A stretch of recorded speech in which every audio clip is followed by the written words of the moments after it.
Perjanjian Hudaybiyah, jalan damai menuju kemenangan Fathu Mekah. Bismillahirrahmanirrahim. Assalamualaikum warahmatullahi wabarakatuh. Saudara yang dirahmati Allah, dalam sejarah perjuangan Rasulullah SAW ada satu peristiwa besar yang tampaknya berat dan merugikan di awal, tapi justru menjadi jembatan menuju kemenangan besar. Itulah yang dikenal dengan nama Perjanjian Hudaybiyah. Apa yang sebenarnya terjadi di balik perjanjian ini? Dan bagaimana kaitannya dengan perang Badar, perang Uhud, dan perang Khaybar, hingga akhirnya membuka jalan menuju Fathu Mekah. Mari kita telusuri bersama agar kita belajar bukan hanya dari pedang, tapi juga dari kesabaran dan strategi Nabi Muhammad SAW. Latar perjanjian Hudaybiyah terjadi pada tahun 6 Hijriah. Rasulullah SAW dan 1.400 sahabat berangkat dari Madinah menuju Mekah. Tujuan mereka bukan perang, tapi untuk menunaikan umrah. Namun kaum kafir Quraisy, musuh utama Islam, menghalangi mereka masuk. Maka Nabi Muhammad SAW dan para sahabat berhenti di sebuah tempat yang bernama Hudaybiyah. Disinilah diplomasi dimulai dan sebuah perjanjian besar disusun. Isi perjanjian itu jujur saja tampak merugikan kaum muslimin. Gencatan senjata 10 tahun antara Quraisy dan muslimin. Siapapun dari kafir Quraisy yang kabur ke Madinah harus dikembalikan.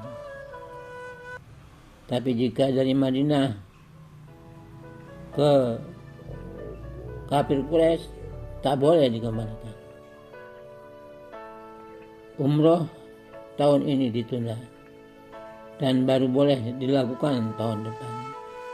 Suku-suku Arab bebas memilih sekutu, maka tak lagi mengganggu umat Islam, bebas berdakwah ke seluruh jazirah. Sehingga Islam pun tumbuh pesat bahkan di luar dugaan. Ketika perundingan, para sahabat gelisah. Umar bin Khattab bahkan menganggap ini kehinaan. Namun Rasulullah SAW tetap tenang dan menerima, karena beliau melihat sesuatu yang tidak mereka lihat. Dimulai penolakan kaum kafir Quraisy terhadap lafaz la ilaha illallah dan lafaz Muhammadur Rasulullah dalam perjanjian Hudaybiyah, menimbulkan gejolak emosi yang luar biasa dari para sahabat.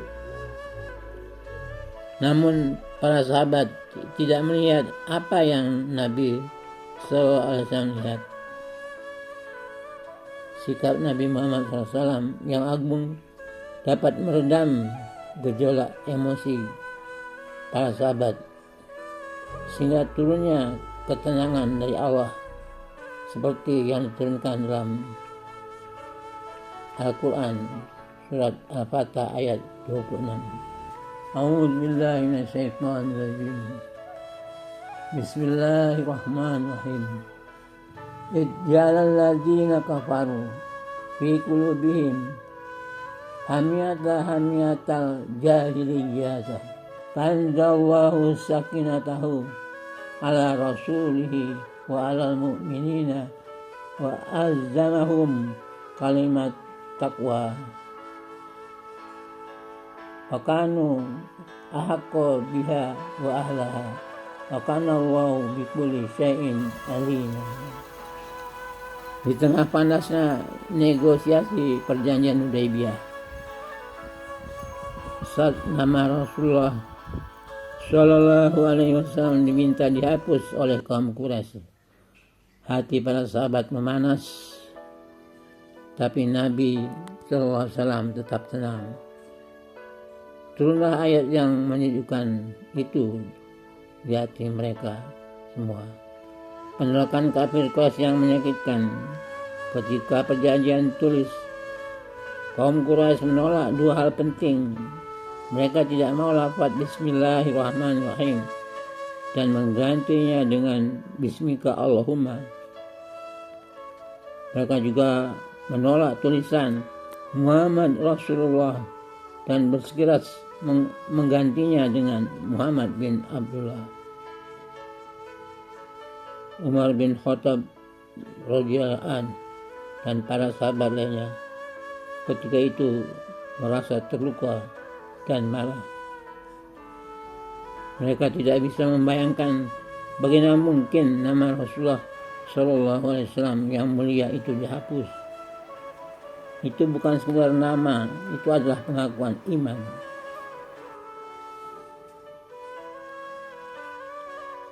Reaksi para sahabat menunjukkan emosi yang membara.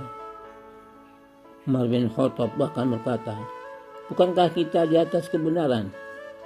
Bukankah mereka orang-orang syirik, orang-orang musyrik? Mengapa kita harus merendah kepada mereka?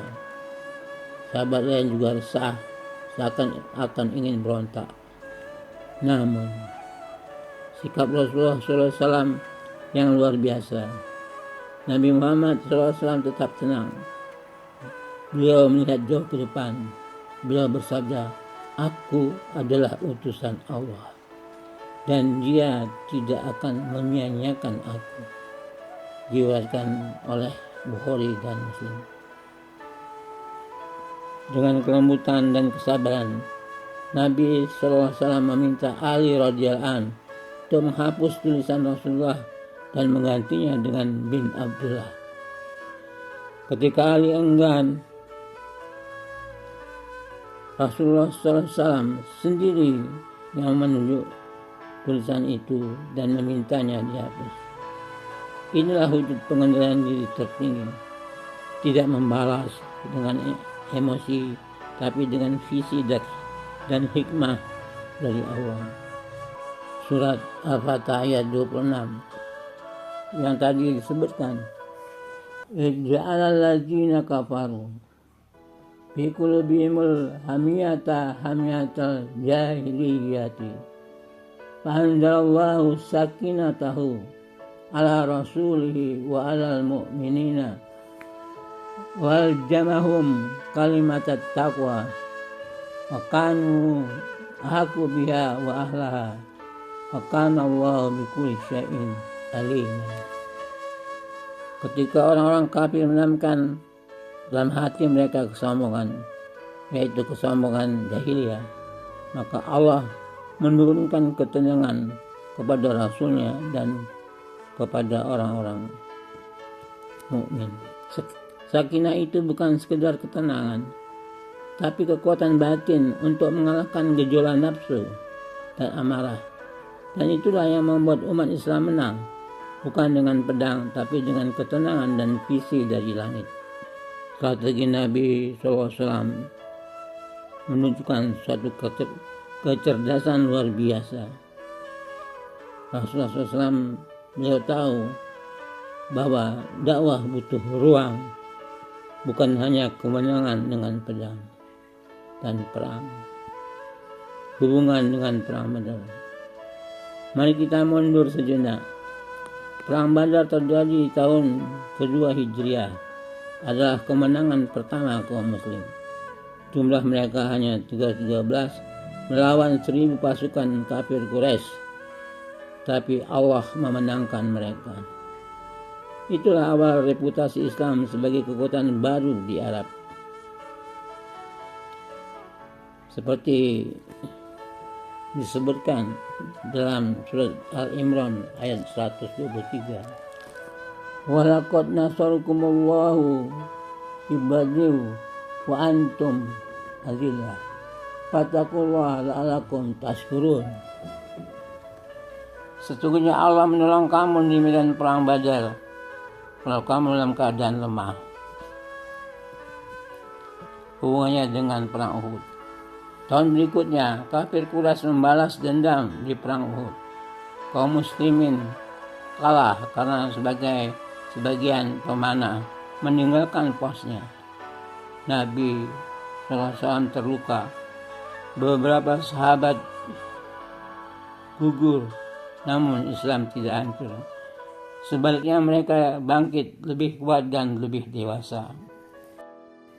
Kembali kepada Hudaybiyah sebagai jembatan strategis. Dua perang besar telah berlalu. Kini Rasulullah SAW menempuh jalan damai. Kafir Quraisy yang dulu arogan kini bersedia berunding. Inilah awal yang dari perubahan besar. Islam tidak lagi dianggap kecil, bahkan oleh musuhnya sendiri. Allah pun menurunkan wahyu seperti disebutkan di dalam surat Al-Fatah ayat 1. A'udzubillahi minasyaitonirrajim. Bismillahirrahmanirrahim. Inna fatahna laka fathan mubina. Sesungguhnya kami telah memberikan kepadamu kemenangan yang nyata.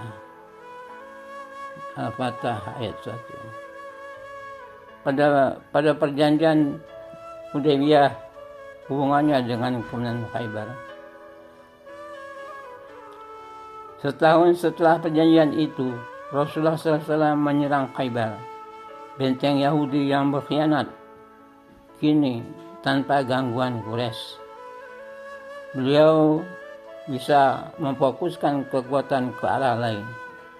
Khaybar jatuh, musuh lama dikalahkan. Ekonomi dan posisi politik kaum muslimin makin kuat. Pengkhianatan kafir Quraisy dan Fatu Mekah. Namun kafir Quraisy melanggar perjanjian. Mereka membantu sekutunya menyerang Bani Khuza'ah, sekutunya muslim. Ini pelanggaran besar. Rasulullah SAW pun mengerahkan 10.000 pasukan. Tapi tanpa pertumpahan darah, Makkah ditaklukkan. Inilah Fatu Makkah, puncak kemenangan Islam yang damai dan agung. Apa hikmah dan pelajaran besar? Saudara, perjanjian Hudaybiyah mengajarkan bahwa kesabaran strategi dan kejelian melihat peluang bisa lebih berharga dari kemenangan sesaat. Kadang kita harus tampak mundur demi melompat lebih tinggi. Kadang kita harus menahan emosi demi meraih visi yang lebih luas. Semoga kisah ini menjadi pelajaran bagi kita, bagi umat Islam, bukan hanya tentang semangat tapi juga kebijaksanaan. Bukan hanya tentang pedang, tapi juga pena dan perjanjian. Dan Allah yang menahan tangan mereka dari kamu dan tangan kamu dari mereka di tengah kota Mekah. Walaji kafa aydiyahum ankum wa aydiyakum anhum bibatni Makkata min ba'di an farakum alaihim wa kana Allahu bima ta'maluna basira. Dan Allah lah yang menahan tangan mereka dari kamu dan tangan kamu dari mereka di tengah kota Makkah. Mari kita belajar dari sejarah ini agar kita tidak hanya menjadi umat yang percaya, juga memahami.